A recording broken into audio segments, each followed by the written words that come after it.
Same to you, please sit down.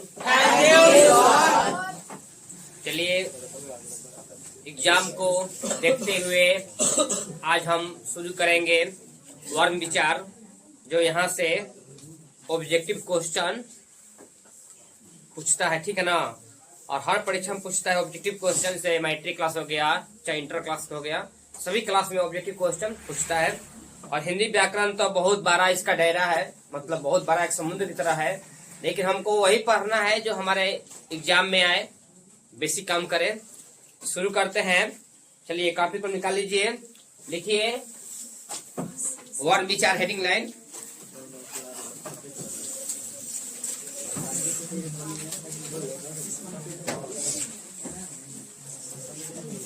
निकालिए copy कलम और हेडिंग लाइन दीजिए वर्ग विचार। क्योंकि यहाँ से ऑब्जेक्टिव क्वेश्चन एग्जाम में आता है।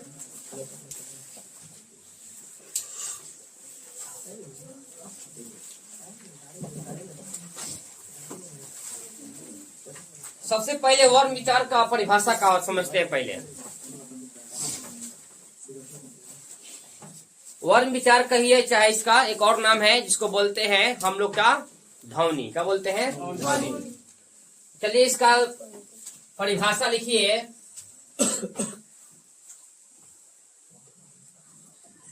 भाषा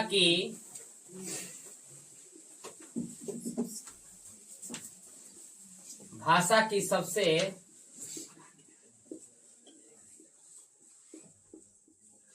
छोटी इकाई को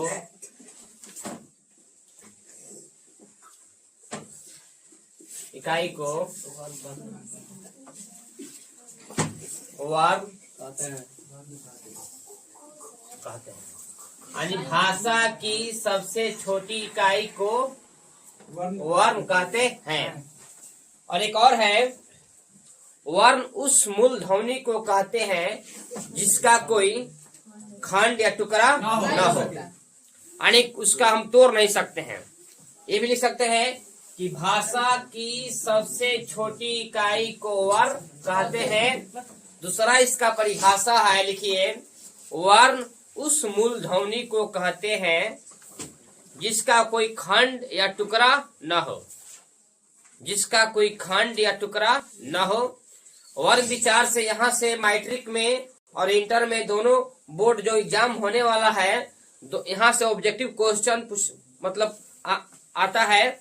हम चाहते हैं कि जो भी बच्चे एग्जाम देने वाले हैं मैट्रिक या इंटर का, उनका यहाँ से क्वेश्चन अगर ऑब्जेक्टिव से आए तो उनका कोई कंफ्यूजन न रहे। और हम जो भी पढ़ाएंगे फिक्स है, मतलब गारंटी है कि आपका यहाँ से क्वेश्चन लड़ेगा। तो क्या लिखा जी? भाषा की सबसे छोटी इकाई को वर्ण कहते हैं, चाहे वर्ण उस मूल ध्वनि को कहते हैं जिसका कोई खंड या टुकड़ा न हो। अब मान लीजिए खंड टुकड़ा न होने का एग्जाम्पल लीजिए, जैसे है आपका अ। अब बताइए, अ को हम तोड़ सकते हैं? नहीं नो। अब मेरा क्या है? वर्ण का है, वर्ण है, ठीक है। मान लीजिए क, हम क को तो तोड़ देंगे। क्या तोड़ेंगे? तोड़ दिए नो। आधा क को तोड़ेंगे, आधा क एक आपका है वर्ण का है, वर्ण। यानी कोई भी अगर आपका भाषा की सबसे छोटी कोई भी एक अक्षर, छोटा सा अक्षर हो, एक अक्षर का है आपका वर्ण है, ठीक है। यहाँ तो समझ गए, ये एक ऐसा माने अक्षर होना चाहिए जिसका कोई खंड टुकड़ा न हो। मान लीजिए ख है, तो इस ख को तोड़ सकते हैं? आधा ख को नहीं सर। ई को तोड़ सकते हैं? नहीं तोड़ सकते हैं। लेकिन यही अक्षर अगर आ जाएगा क म ल, इसको तोड़ सकते हैं हमें?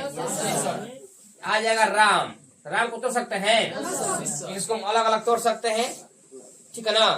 तो ऐसा वर्ण होना चाहिए, ऐसा ध्वनि होना चाहिए जिसका कोई खंड या टुकड़ा न हो। आप दो तरीका से बोल सकते हैं, ऐसा कि मतलब एग्जाम में इसका परिभाषा में पूछता है, ठीक है ना। खाली समझिए कि भाषा की सबसे छोटी इकाई को वर्ण कहते हैं, चाहे वर्ण उस मूल ध्वनि को कहते हैं जिसका कोई खंड या टुकड़ा न हो। समझ गए अच्छा से? यहाँ तक किसी को प्रॉब्लम नहीं है। अब चलिए, एक होता है वर्णमाला, ठीक है ना। थोड़ा वर्णमाला के बारे में देखते हैं और आपको पूरा डिटेल से बताएंगे वर्ग के बारे में। बरमाला, ध्यान दीजिए, उसका एक परिभाषा लिख लीजिए। देखिए,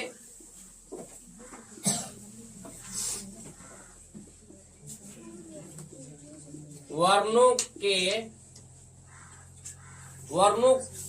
क्रमबद्ध ज्ञान, देखिए वर्णों के क्रमबद्ध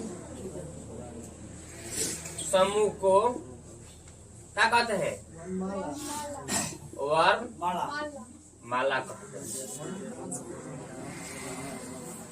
वर्णों के क्रमबद्ध समूह को वर्णमाला कहते हैं। समझ गए? और एक लिख लीजिएगा कि हिंदी वर्णमाला में कितना अक्षर होते हैं जी? कोई पूछेगा, चाहे ऑब्जेक्टिव क्वेश्चन आ जाएगा कि वर्ण की संख्या कितने होते हैं? 11। पूरा वर्ण के बात कर रहे हैं हम। वर्णमाला वर्ण तो ऐसे अलग हो जाएगा। वर्णमाला कितने होते हैं? हिंदी वर्णमाला कितने होते हैं जी? 52। कितने होते हैं? 52। यानी अगर हम एक अक्षर की बात करेंगे तो मेरा क्या होगा? वर्ण। क्या होगा? वर्ण। लेकिन हम पूरा अगर क से लेकर ग तक, अ से लेकर आ तक जो टोटल होता है ना, यानी पूरा वर्णमाला कितने होता है आपका हिंदी में? 52। तो पूरा अक्षर की बात करेंगे तो क्या होगा? वर्णमाला। अगर एक अक्षर की बात करेंगे तो क्या होगा? वर्ण। तो यहाँ से ऑब्जेक्टिव क्वेश्चन आ सकता है कि हिंदी में वर्णमाला की संख्या कितने होते हैं? कितना बोलेंगे आप? कितना लिखेंगे? 52। समझ गए? और 52 कैसे होते हैं, अब हम 52 के बारे में चर्चा करेंगे। आखिर 52 जो वर्ण है, जो अक्षर है, जो ध्वनि है, वर्णमाला है, कैसे 52 है, ठीक है ना, उसके बारे में बताते हैं। यहाँ समझ गए? अब देखिए आगे सब कर देना।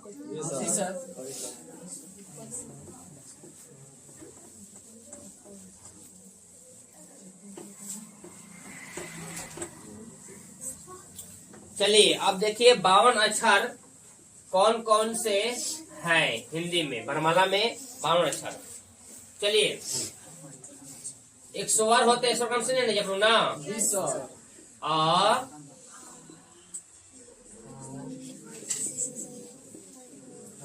सब याद होगा आप लोग का?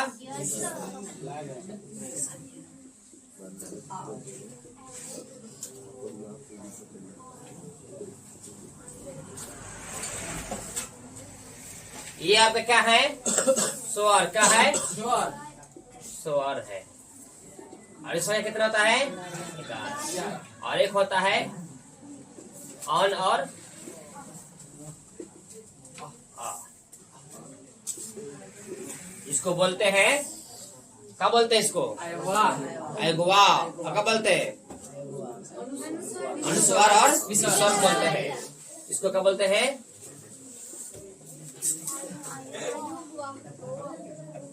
ये कितना होते हैं? 2। यानी यहाँ सबका ऑब्जेक्टिव क्वेश्चन बनेगा कि स्वर वर्ण कितने होते हैं? 11।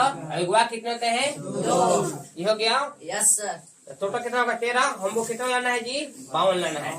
चलिए, एक होता है, अब यहाँ हम देखिए पूरा आपका मौसम बता देते हैं।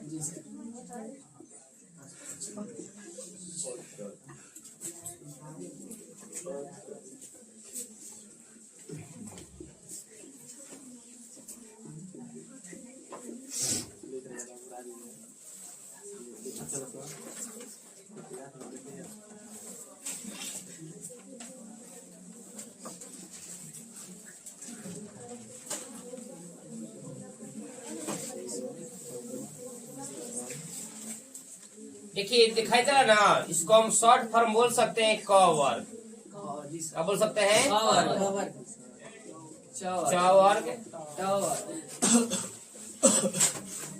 त वर्ग और प वर्ग।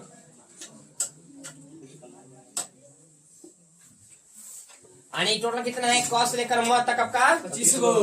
25 गो है। कितना है? 25 गो। यानी क वर्ग का मतलब क, ख, ग, घ, अंग, शॉर्ट फॉर्म हो गया। च वर्ग मतलब पूरा च से लेकर यहाँ तक। समझ गए हैं? इसका नाम है स्पर्श व्यंजन।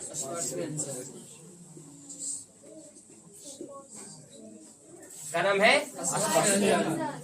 समझ गए ना। माने कोई पूछेगा कि क कौन सा व्यंजन है, यानी क से लेकर म तक, सॉरी क से लेकर, सही है सर। सही हो, सॉरी हाँ क वर्ड है जी, यानी क से लेकर म तक का आपका है स्पर्श व्यंजन है। अब शॉर्ट फॉर्म बोलेंगे खाली क वर्ग मतलब का पूरा क से लेकर च वर्ग मतलब का च से लेकर यहाँ तक, समझ गए। इसको क्या बोलते हैं हम, स्पर्श व्यंजन। आगे देखिए य र, ये जो चार दिखाई दे रहा है य र ल, इसको क्या बोलते हैं हम, अंतस्थ व्यंजन।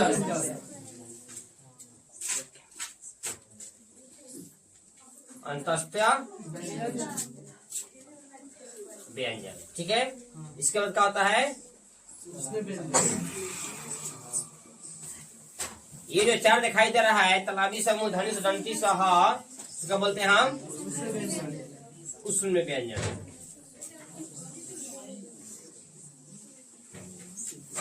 समझ में आ रहा है ना जी। और एक होता है छ, त्र, य और सरा, संयुक्त व्यंजन। इसको बोलते हैं संयुक्त व्यंजन।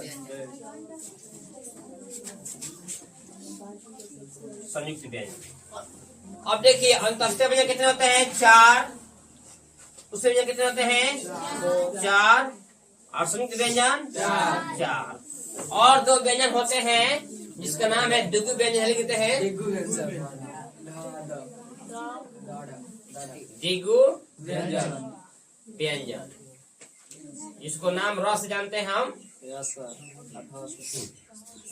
ठीक है ना। एक तरफ द्विगु व्यंजन दो।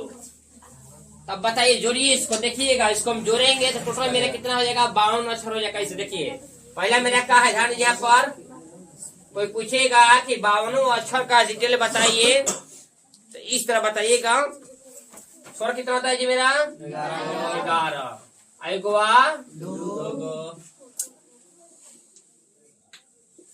2, स्पर्श व्यंजन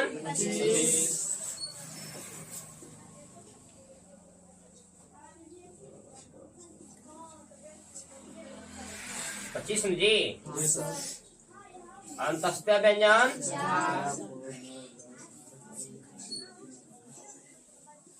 दिखाई दे रहा है अच्छा जी। जी सर। उष्ण व्यंजन 4,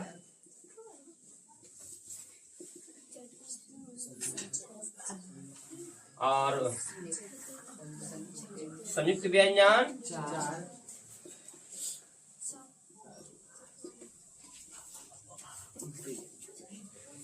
और द्विगु व्यंजन 2,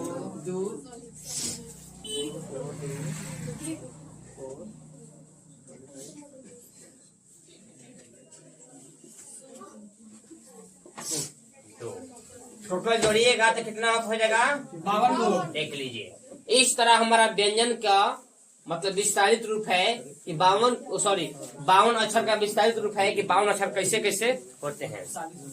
मतलब कहीं भी डिटेल बता सकते हैं। स्वर 11, अगुआ 2 कौन कौन आप लिखे हैं, स्पर्श व्यंजन 25 है कौन कौन यहाँ पर लिखे हैं आपका, अंतस्थ व्यंजन 4 है कौन कौन यहाँ पर लिखे हैं आपका, हम उष्ण व्यंजन 4 है कौन कौन यहाँ पर लिखे हैं, संयुक्त व्यंजन 4 है कौन कौन लिखे हैं, और द्विगु व्यंजन 2 है यहाँ पर हम लिखे हैं। इसको नोट कर लीजिए। इसका हम आगे बढ़ते हैं। यहाँ तक उम्मीद करते हैं कि आपका कोई मतलब समस्या नहीं होगा। अगर समस्या है तो खड़ा कर पूछ सकते हैं हमसे। क्या बात कर रहे हैं, देखिए इधर बात क्या कर रहे हैं आप, लिख रहे हैं सर। तो लिखिए। चलिए पूछना है किसी को। अब हम पूछेंगे कि त वर्ग का मतलब क्या होता है, क्या बोलिएगा। अच्छा च वर्ग का मतलब यानी च से लेकर तक। हम पूछेंगे कि स्पर्श व्यंजन कौन कौन है, ये बोलिएगा, ऐसे मत बोलिए क ख ग नहीं, क वर्ग च वर्ग ट वर्ग त वर्ग प वर्ग। यानी आप ऑब्जेक्टिव क्वेश्चन यहाँ से बनता है कि स्पर्श व्यंजन की संख्या कितना है। अब आ जाएगा आपका ऑप्शन में आ जाएगा 20 आ जाएगा, 25 आ जाएगा, 30 आ जाएगा, 35 आ जाएगा। ये बताइए याद कौन चीज है जी? जब ये पढ़ लेंगे हम समझ लेंगे तो मार देंगे। कौन मारेंगे इसमें हम? अब आ जाए अंतस्त्य व्यंजन कौन है? अंतस्त्य व्यंजन संख्या कितने हैं? 4। अब आ जाएगा कि र कौन सा व्यंजन है? सुनिए पहले क्वेश्चन पहले आ जाएगा ऑब्जेक्टिव क्वेश्चन यहाँ से कि र कौन सा व्यंजन है? अंतस्त्य व्यंजन, उष्म व्यंजन, संयुक्त व्यंजन की द्विग व्यंजन? व्यंजन। एक अंतस्त्य व्यंजन 4 होता है, यह अलावा उष्म व्यंजन 4 होता है। देख लीजिए इस तरह इसमें से मतलब बहुत सारा ऑब्जेक्टिव क्वेश्चन बनेगा। पहले हम पढ़ाएंगे एक वीडियो में, इस वीडियो में कल पढ़ाएंगे और एक वीडियो बनाएंगे ऑब्जेक्टिव क्वेश्चन का, और उसमें हम आंसर नहीं खाली आपको हम बताएंगे, आपको आंसर चूज करना है, ठीक है ना। और जो भी हमारे वीडियो देखेंगे वो भी हमारा आंसर बताएंगे। उसमें कल ऑब्जेक्टिव क्वेश्चन का हम क्लास लेंगे, ठीक है ना। अभी कल प्रोजेक्ट पढ़ाते हैं वर्ण विचार के बारे में। यहाँ तक किसी को समस्या नहीं है? क्लियर कर दे जी सर।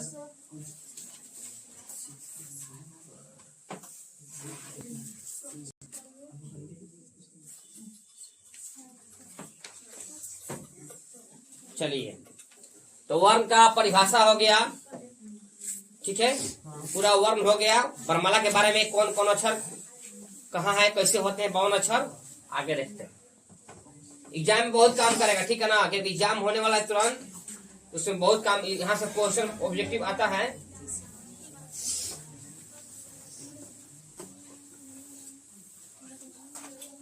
देखिए व्याकरण जो है ना याद करना, ये व्याकरण समझने वाला है, रटने वाला नहीं। रटेंगे तो कितने याद करेंगे? समझ जाइएगा तो आपका आगे तक बहुत काम करेगा व्याकरण। चलिए अब आइए वर्ण का भेद।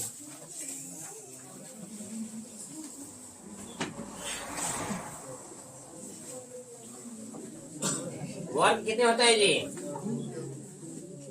परीक्षा में आएगा कि वर्ण के कितने भेद होते हैं? 2। आप लोग पढ़ चुके हैं पहले, बोलिए आज स्वर वर्ण और दूसरा क्या होता है जी? व्यंजन। अब हम दोनों के एक एक कर बारी बारी से पढ़ेंगे कि स्वर वर्ण क्या है, ठीक है ना। देखिए ये बताइए स्वर वर्ण व्यंजन वर्ण में अंतर क्या है? कोई पूछ दिया कि स्वर वर्ण व्यंजन में क्या अंतर है? तो स्वर वर्ण होता है इसका उच्चारण होता है, जो ध्वनि होता है क्या होता है? स्वतंत्र। क्या होता है? स्वतंत्र। और व्यंजन वर्ण का स्वर की सहायता से होता है। तो लिखिए एक लाइन में,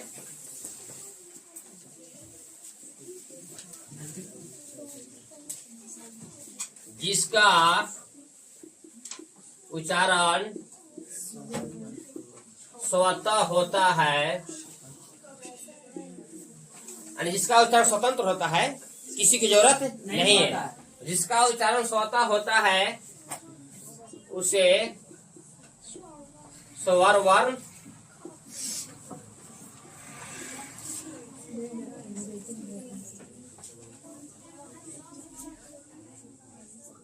कहते हैं। एग्जाम्पल और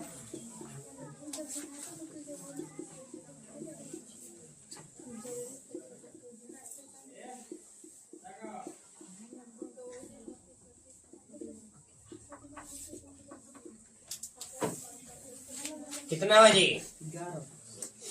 1 2 3 4 5 6 7 8 9 10 11। यानी हिंदी में स्वर वर्ण से कितना होता है? याद रखिएगा 11, और यही 11 होते हैं।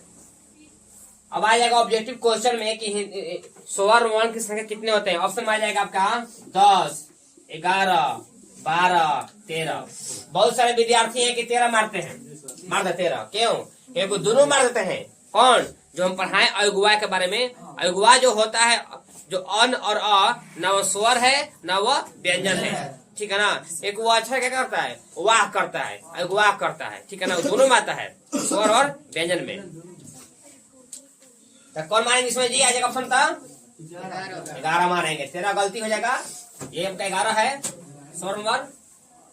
जिसका उच्चारण स्वतः होता है उसे स्वर कहते हैं, जिसका उच्चारण स्वतंत्र होता है।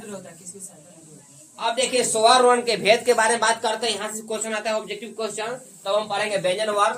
यहाँ से पूछना है किसी को, पूछिए, पूछना है। यहाँ तक समझ में आ गया सबके को? Yes sir.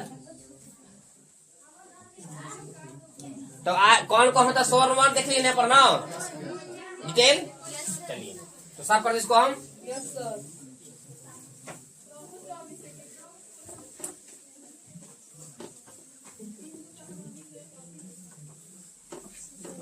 अब देखिए स्वर वर्ण के भेद।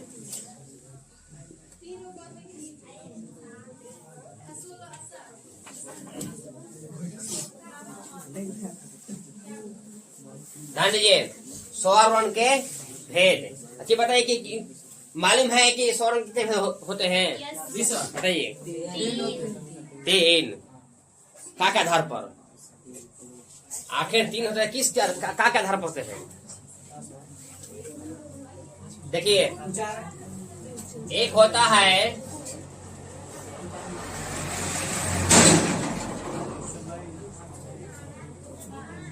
उच्चारण के आधार पर, ठीक है, और एक होता है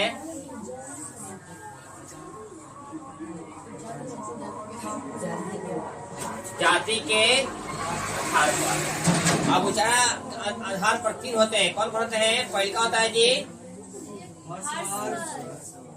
हर्ष स्वर, और दूसरा होता है दीर्घ स्वर, और तीसरा होता है पलोट स्वर। और इसके में क्या होता है? दुग होता है। ये क्या होता है? जातीय स्वर। ये क्या होता है? ये क्या होता है जी? विजातीय स्वर।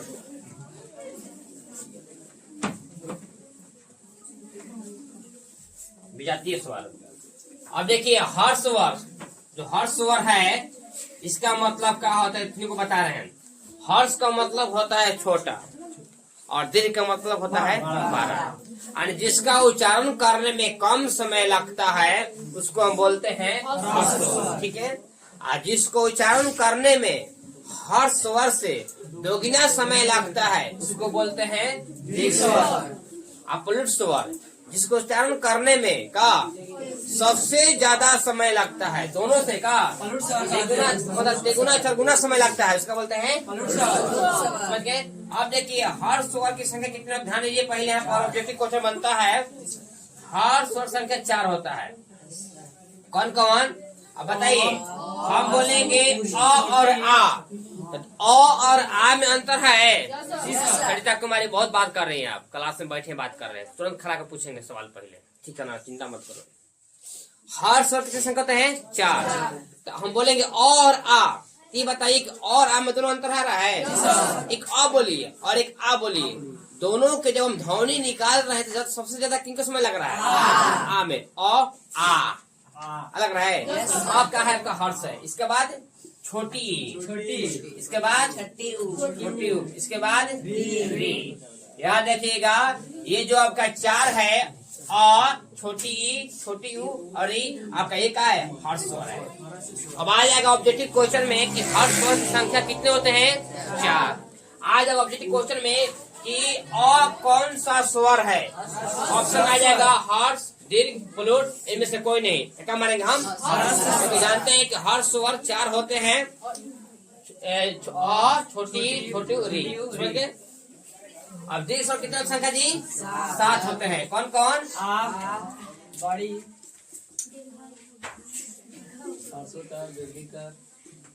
ए आई ओ। देखिए दीर्घ स्वर के संख्या कितने हैं? 7 होते हैं। कौन कौन? देख लीजिए। अब आ जाएगा ऑब्जेक्टिव क्वेश्चन यहाँ से कि दीर्घ स्वर की संख्या कितने होते हैं? 6, 7, 8, 9। तो क्या मारेंगे हम? 7 मारेंगे। अब आ जाएगा कि आ कौन सा स्वर है? विद्यार्थी चाहे बच्चे लोग बहुत सारे स्वर के बारे में, वर्ण के बारे में पढ़े हैं, लेकिन खाली पढ़े हैं केवल स्वर वर्ण और व्यंजन वर्ण। लेकिन वही पूछिएगा आपसे कि अ कौन सा स्वर है? कौन स्वर है जी? और आ दीर्घ स्वर, समझ गए ना? इसको हम दीर्घ स्वर बोले चाहे संयुक्त स्वर, इनको दो वर्णों से, दो स्वरों से मिलकर बनाए, ठीक है ना? ये वाला। तो यहाँ तक किसी को प्रॉब्लम है? अब क्वेश्चन आएगा ऑब्जेक्टिव इस तरह से, क्योंकि ये नहीं पूछेगा कि स्वर, तो पूछेगा स्वर कितने, तो सब जानता है। अब स्वर कितने होते हैं? 11 होते हैं। लेकिन यही पूछ देगा आपका कि ये जो बड़ी ई है कौन सा स्वर है? अब ऑप्शन में आ जाएगा हर्ष, दीर्घ, प्लूट। क्या मारेंगे हम? क्योंकि हम जानते हैं कि जिसमें ज्यादा समय लगता है दीर्घ होता है, जिसमें कम समय लगता है हर्ष होता है, और जो सबसे ज्यादा समय लगता है अब प्लूट समझिए तो समझ गए। हर्ष छोटा, दीर्घ 12, हर्ष की संख्या 4, दीर्घ संख्या 7। इसका प्रयोग किया जाता है मंत्र पढ़ने में। क्या पढ़ने में? मंत्र पढ़ते हैं आप लोग? जैसे मान लीजिए कि ओम। अब बताइए, देखिएगा ओम तो हम क्या बोलते हैं? ओम। समय क्या जा रहा है? बहुत लंबा समय जा रहा है। तो कोई भी अक्षर में जो सबसे ज्यादा समय लगता है उसका बोलते हैं समझ गए? अब मान लीजिए हमने बोला कि समझिए राम, हमने कि राम, यानी अंत में का ज्यादा समय लेंगे शब्द के अंत में, क्या होगा मेरा? हमने बोला कि राम, बोलते हैं ना राम, अंतर है कि नहीं? ज्यादा समय लगेगा प्लूट स्वर, कम समय लगेगा और उससे ज्यादा दोगुना समय लगेगा। तो यहाँ तक किसी को उम्मीद करते हैं कि सबको समझ में आ गया होगा। चलिए अब यहाँ पर उच्चारण के आधार पर स्वर के 3 भेद होते हैं, हर्ष, दीर्घ, प्लूट। समझ गए? किसी को मतलब समस्या नहीं है। चलिए अब यहाँ पर जाति के आधार पर देखिए, जाति के आधार पर मतलब एक जात का होना चाहिए, जैसे जातीय और विजातीय। जैसे मान लीजिए यहाँ पर हम लिखे अ प्लस आ, एक जात का है जी, छोटी प्लस बड़ी, एक जात का है। अरे है नो, ठीक है, आपका जातीय हो गया। लेकिन यही आ गया अ प्लस ई, यानी इन घाट को बिन घाट सजातीय। यहाँ पर सजातीय सजातीय दोनों लिखिए, कोई दिक्कत नहीं है। सजातीय कोई दिक्कत नहीं है।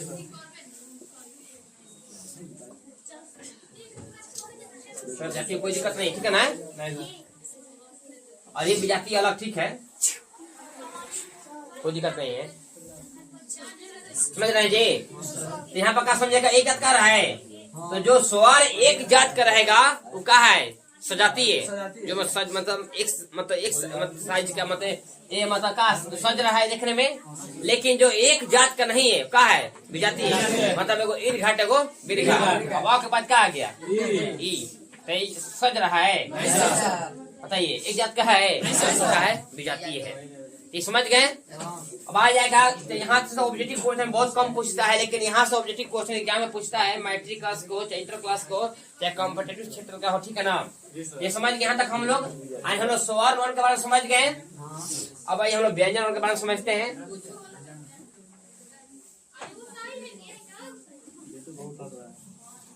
सब कर दें?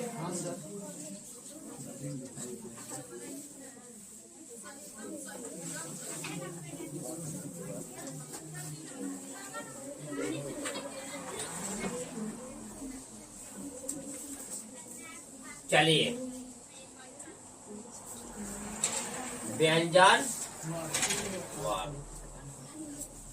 तो व्यंजन वर्ण क्या कहता है? क्या कहता है जी? I can not live without you. यानी व्यंजन वर्ण कहता है कि हम स्वर के बिना नहीं रह सकते हैं, ठीक है ना? लिखिए इसका परिभाषा।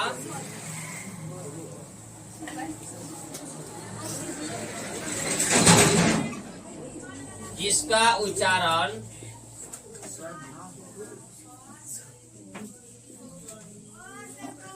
किसी अन्य के सहायता से हो, स्वर वर्ण की सहायता से, कोई दिक्कत नहीं सकते हैं।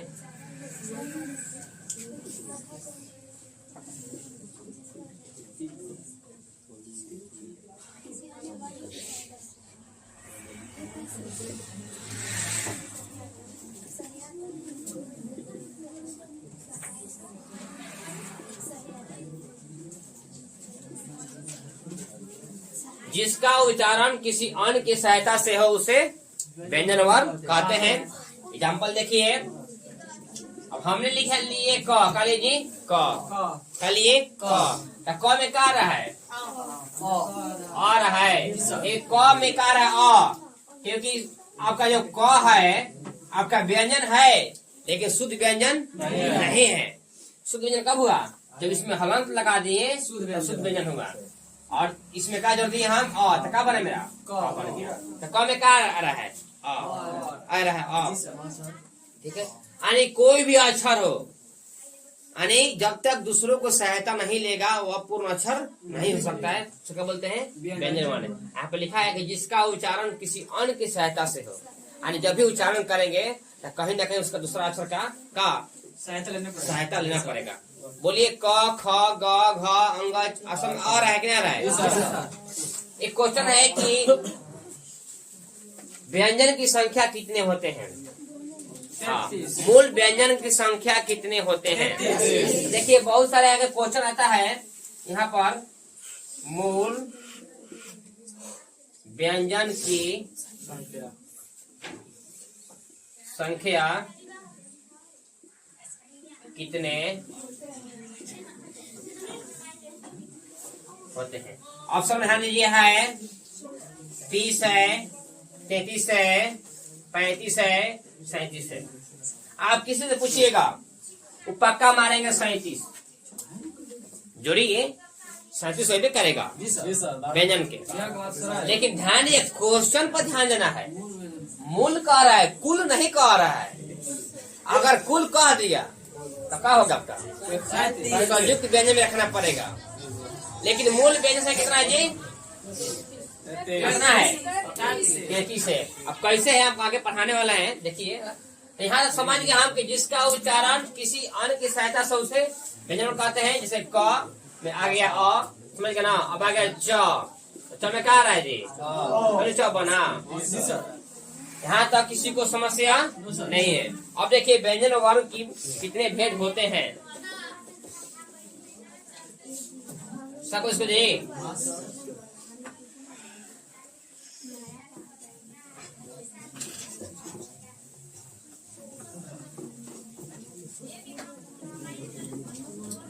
चलिए कितने विद्यार्थी को पता है कि व्यंजन वर्ण की संख्या कितने होते हैं? बताइए। अच्छा, कौन कौन से विद्यार्थी हैं जो जानते हैं व्यंजन वर्ण के बारे में? व्यंजन वर्ण के भेद बताना है जी। हाँ, व्यंजन वर्ण के भेद कौन बताएगा जी? वही नहीं बता रहे हैं कि केवल विद्यार्थी जानते हैं व्यंजन वर्ण के बारे में, लेकिन ये नहीं जानते कि व्यंजन वर्ण कितने भेद होते हैं, स्वर्ण वर्ण के कितने भेद होते हैं। बताओ जी, जानते हैं जी? बोलिए कौन कौन? स्पर्श व्यंजन, अंतस्थ व्यंजन, उष्ण व्यंजन। स्पर्श व्यंजन, उष्ण व्यंजन, क्या बोलिए? अंतस्थ व्यंजन। सही है जी। इसका आए भाई में क्या बोली है? कहा ध्यान दीजिए। देखिए व्यंजन वर्ण 3 भेद होते हैं। कौन कौन? पहला आपका है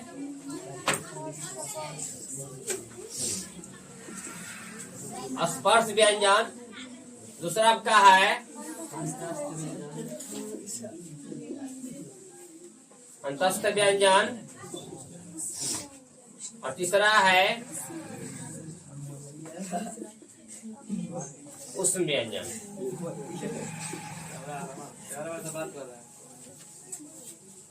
इसका कितना है जी? 25। इसका 4, इसका 4। अब बताइए टोटल जो मूल व्यंजन है इसमें कितना होगा जी? 33 हो गया। कोई पूछेगा कि 33 मूल व्यंजन कैसे हैं, कैसे हुए, तो बता दीजिएगा कि 25 जो स्पर्श व्यंजन होते हैं, अंतस्थ व्यंजन 4, उष्ण व्यंजन 4, और टोटल कितना हो गया? 33। समझ गए? कर लीजिए। जब भी व्यंजन बताइएगा तो लिखिएगा व्यंजन के बारे में शुद्ध व्यंजन, तो नीचे क्या लिखिएगा? हलंत जरूर लिखिएगा। लिखिएगा हलंत। ये लिखने की जरूरत नहीं है स्पर्श व्यंजन। क से कितना होता है जी? क से लेकर क से लेके म तक। क से लेकर म तक।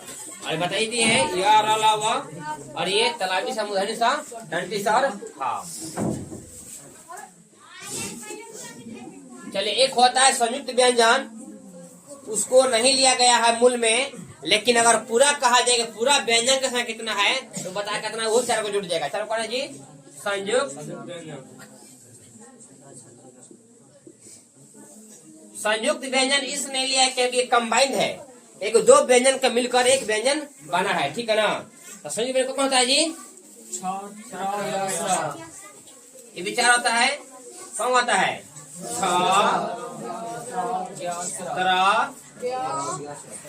ज्ञ और तरा का संबंध बनता है जी त और र, और एक आपका ज्ञ। ज्ञ का संबंध बनता है, बोलिए, आधा प्लस का बनता है ज्ञ। और एक आपका है जो लिखते हैं ना श्रीमान, का बनता है तलाबी से प्लस र।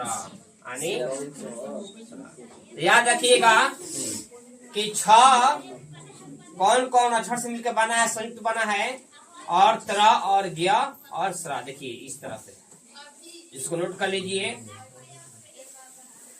संयुक्त व्यंजन है क्योंकि कंबाइंड किया गया है, क्योंकि 2 अक्षर से मिलकर बना है।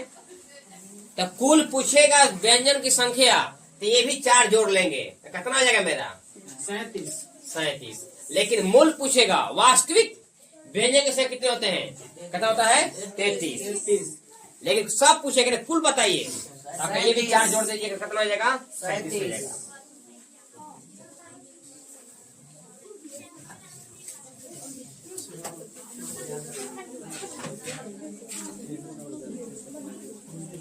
यहाँ तक क्लियर हो गया। ये परीक्षा में आता है, याद रखिएगा। एग्जाम में हम पूछेंगे ऑब्जेक्टिव क्वेश्चन में, समझिए बोर्ड पर मैंने बोला पूछेंगे, ऑप्शन देंगे, बताइए कौन होता है। पहले जितना पढ़ा है इससे कम से कम समझिए, कम से कम 100 क्वेश्चन बनाएंगे हम।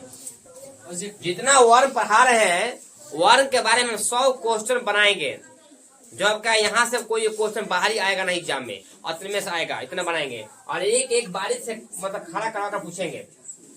और दूसरा बात है कि जो आज वर्ग के बारे में पढ़ाएंगे, अगले वीडियो में हम वर्ग उच्चारण के बारे में पढ़ाएंगे, वर्ग के उच्चारण के बारे में, ठीक है ना। जो होता है ना कि क का उच्चारण स्थान क्या होता है, च का उच्चारण स्थान क्या होता है, उसमें से क्वेश्चन ऑब्जेक्टिव क्वेश्चन आता है, उसका एक अलग हम पढ़ाएंगे। सर पूछना है, सर मूल व्यंजन में संयुक्त व्यंजन को क्यों नहीं लिया जाता है?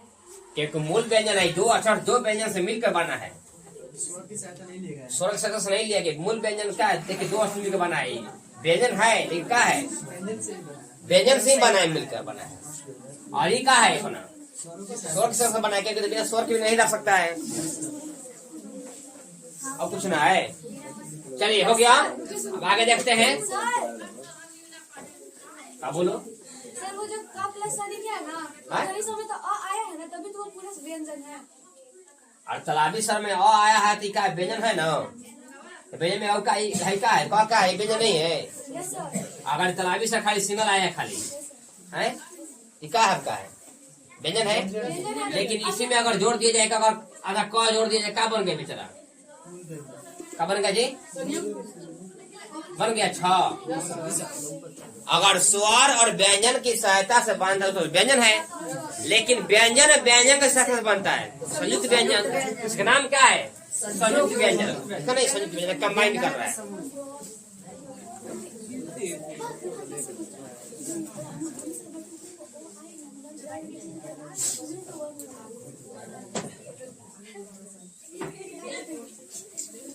चलिए एक और है क्वेश्चन आता है, देखिए। श्वास आउट, देखिए जी, श्वास आउट की मात्रा के आधार पर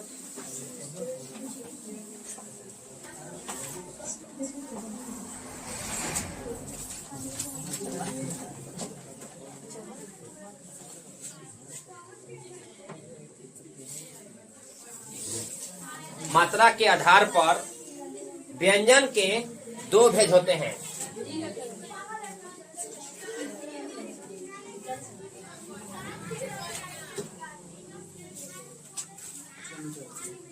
व्यंजन के दो भेद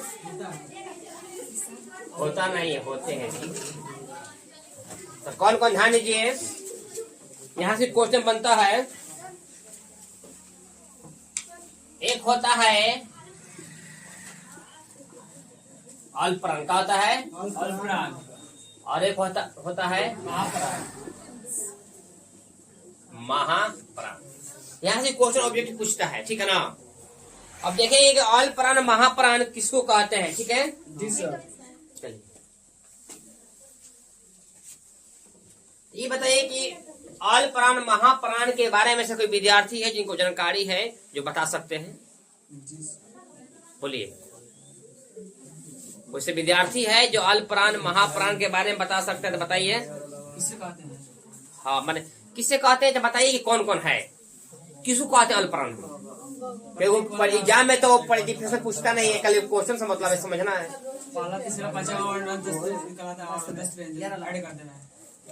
चलिए ठीक है, और कुछ बोलिए, और कुछ जानकारी दीजिए। चलिए ध्यान दीजिए, इसको लिखिए, अल्पप्राण किसको कहते हैं, ध्यान दीजिए।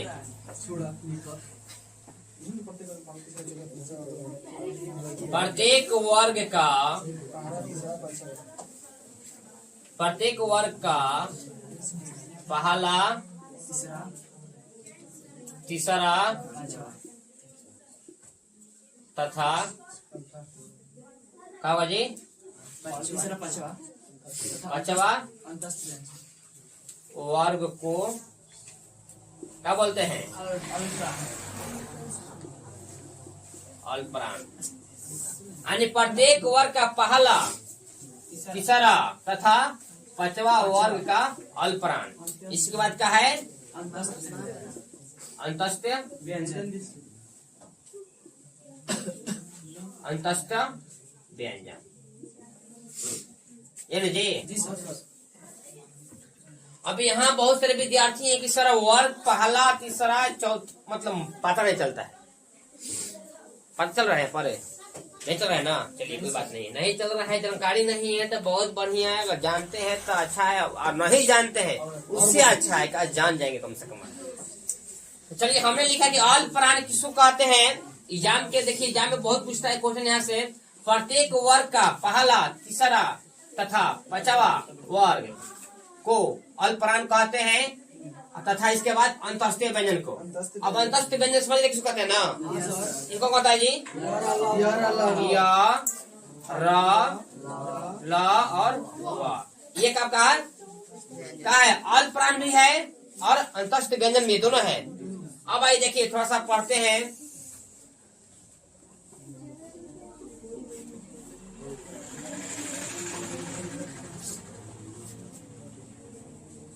तुम लोग को बबुआ जैसे पढ़ाना पड़ेगा, कखा को बताओ।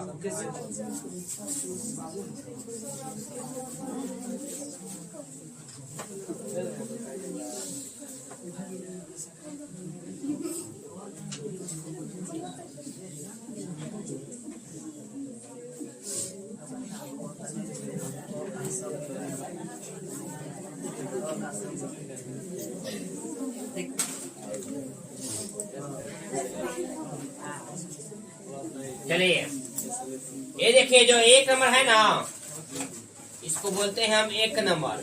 यानी कस, क, च, ट, त दिखाई दे रहा है ना, इसको बोलते हैं हम, क्या बोलते हैं? प्रथम वर्ग। क्या बोलते हैं?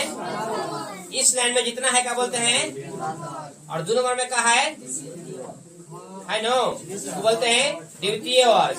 3 नंबर का बोलते हैं द्वितीय वर्ग, और चतुर्थ वर्ग का बोलते हैं पंचम वर्ग में ये। यानी क से लेकर म तक प्रथम वर्ग देखिए, क से लेकर प तक है, और द्वितीय वर्ग कितना है? ख से लेकर तृतीय वर्ग, चतुर्थ वर्ग, पंचम वर्ग, समझ रहे ना।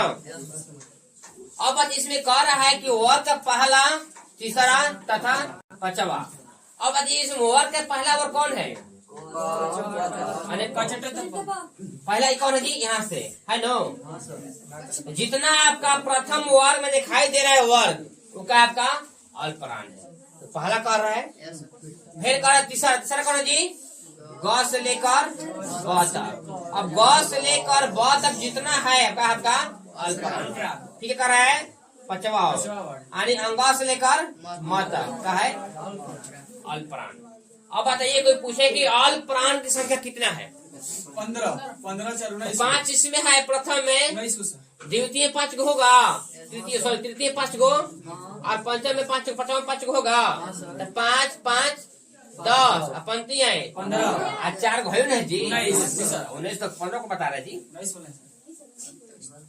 किसी से पूछिए कि अल्परान की संख्या कितने होते हैं? अल्परान ये क्या होता है? अल्परान कितना होता है जी? 19। कैसे हो चुका है? प्रथम वर्ग 5, द्वितीय वर्ग में और पांचवा वर्ग में और 4 गो अंतस्थ व्यंजन। समझ के बढ़िया से। अगर इसको नहीं याद आएगा, मान लीजिए हमको याद नहीं पा रहे कि अल्परान कुछ याद करें, एक फॉर्मूला था कि इसको क्या बोलते हैं, 1 2 इसको 3 इसको 4 इसको 5 बोलते हैं ना। एक हम ट्रिक बताते हैं अल्परान का, कि अल्परान का ट्रिक याद रखिएगा, कभी नहीं भुलाएंगे। प्रथम वर्ग कितना है? 1 है, इसके बाद 3 है ना, तृतीय वर्ग, इसके बाद पंचम वर्ग प्लस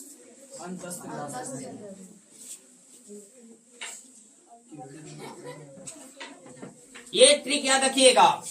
135 प्लस अंतस्थ व्यंजन। 1 का मतलब प्रथम वर्ग, 3 का मतलब तृतीय वर्ग और 5 का मतलब पंचम वर्ग। दिखाई दे रहा है ना? बस याद रहेगा, नहीं रहेगा? याद रहेगा।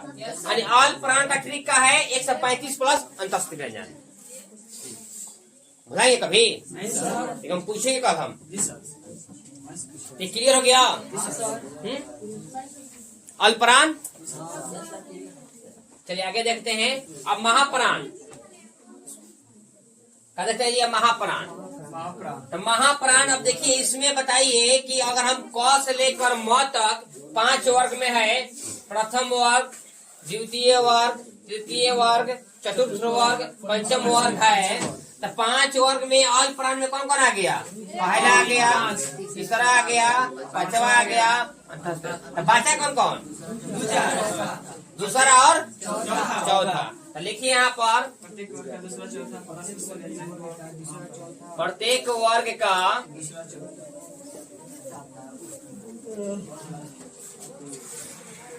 दूसरा वर्ग तथा क्या का जी चौथा वर्ग प्लस में उसमें व्यंजन। बस तो इसमें बताइए कि अब आएगा महाप्राण से कितने होता है जी? 14। तो चौथा में 5 गो और दूसरा में 5, कितना हो गया? 10। इसमें क्या हो गया? 4 यानी 10 4 14 कितना आ जाएगा? 14। याद रखिएगा कि अल्परान से कितना है? 19 को 14 है। अल्परान 19 और इसका 14। कैसा है? इसका भी ट्रिक याद रखिएगा, क्या है? 2 प्लस 4 प्लस बाकी उस में से पढ़ाई दी हम बढ़िया सबका। 2 का मतलब कौन होगा जी? क है ना, और 4 का मतलब कॉन्सेप्ट क्लियर हुआ? अल्परान महाप्राण। आज के बाद अल्परान महाप्राण में किसी को प्रॉब्लम होगा? पूछेंगे तो हम पूछेंगे, संख्या पूछेंगे और यहाँ से ऑब्जेक्टिव बहुत सा क्वेश्चन बनेगा। क्लियर हो गया? एक और हरा गया, बताते हैं वो भी।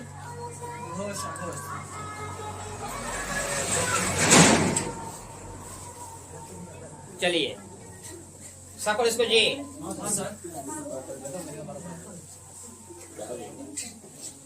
एक और होता है घोष और अघोष, वो भी आज अपन काम खत्म कर देते हैं।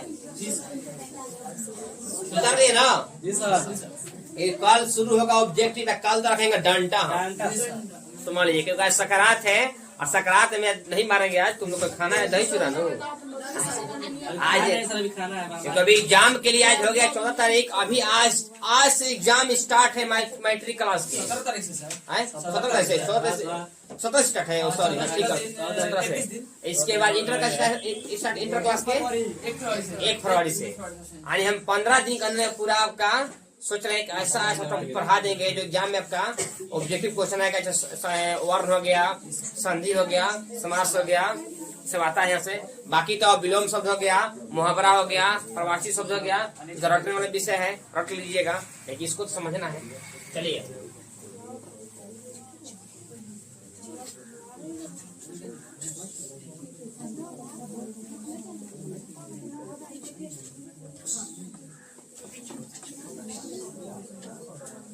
लिखिए,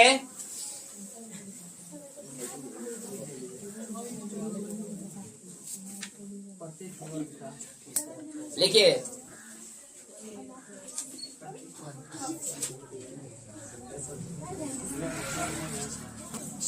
स्वतंत्रियों वाव की मात्रा के आधार पर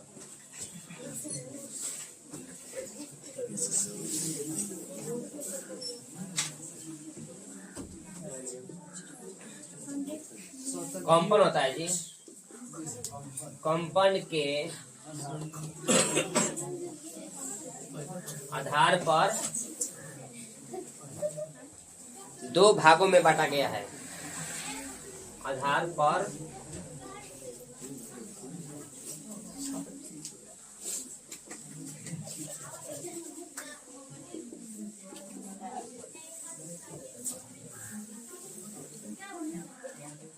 समझ गए? क्या लिखा है जी?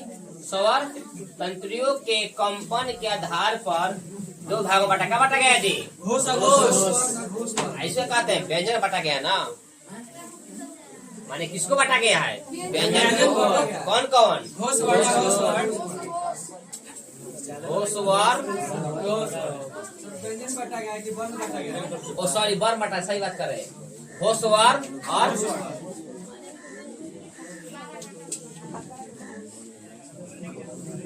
यहाँ से ऑब्जेक्टिव क्वेश्चन बनता है बहुत ज्यादा, ठीक है ना। चलिए ये बताइए कि किनको किनको जानकारी है घोष वर्ण अघोष वर्ण के बारे में, बोलिए। प्रत्येक वर्गीय वर्ग के तीसरा चौथा पांचवा य र ल व ह को घोष वर्ण कहते हैं। प्रत्येक वर्गीय वर्ग के पहला दूसरा तराई से मूर्धन्य से दंती से को अघोष वर्ण। बहुत बढ़िया, चलिए बहुत बढ़िया है। देखिए यहाँ पर प्रत्येक वर्ग का तीसरा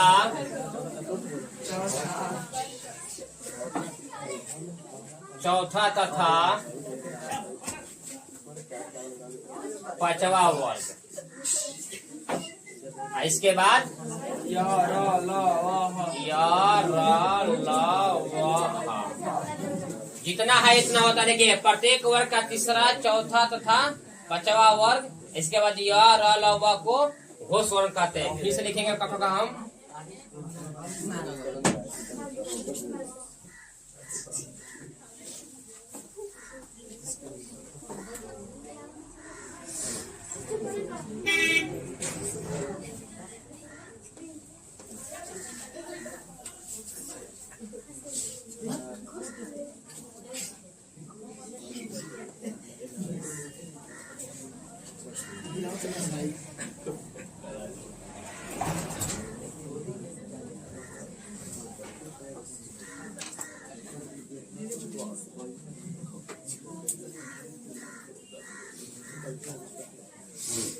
एक है, पहला है, दूसरा है, तीसरा है, चौथा है। तो प्रत्येक घोष में क्या करे? प्रत्येक वर्ग का तीसरा करे जी ना। जी सर। आणि ट्रिक क्या देखिए का 3 4 और 5 प्लस य र ल व। अब इसमें कितना होता है जी? 20 को। तब 5 5 10 5 15 15 5 20 को। आणि घोष और कितने होते हैं जी? 20 होते हैं। कौन कौन? तो तीसरा में कौन है यहाँ से? ग ख अंग सब हो जाएगा जी ना। जी सर। ये हो जाएगा, तीसरा जाएगा, चौथा पांचवा। अब बच क्या गया? 1 और 2। अब इका जाएगा इसमें अब घोष में। लिखिए प्रत्येक वर्ग का पहला तथा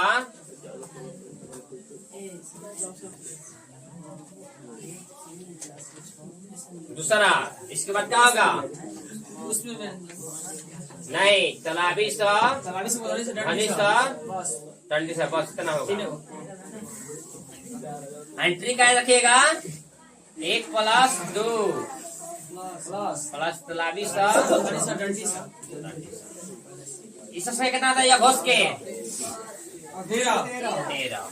अब यहाँ से बहुत सारा ऑब्जेक्टिव क्वेश्चन बनेगा, घोष वर्ण से, अघोष वर्ण से, अल्पप्राण से, महाप्राण से, व्यंजन से, स्वर से, हर्ष स्वर से, दीर्घ स्वर से, प्लुट स्वर से, स्पर्श व्यंजन से, अंतस्थ व्यंजन से, उस व्यंजन से, संयुक्त व्यंजन से, पूरा माने कम से कम हम कम 100 क्वेश्चन बनाएंगे ऑब्जेक्टिव यहाँ से।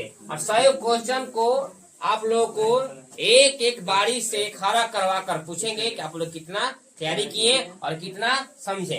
और जो भी हमारे वीडियो को देख रहे हैं आप लोग भी तैयार रहिएगा आंसर देने के लिए। 100 क्वेश्चन पूछेंगे और कहीं भी अगर समस्या होगा यहाँ से जितना जो हम पढ़ाएं आप कमेंट कर सकते हैं। पूछना है जी किसी को? उतार लीजिए। तो समझ गए वर्ग के बारे में?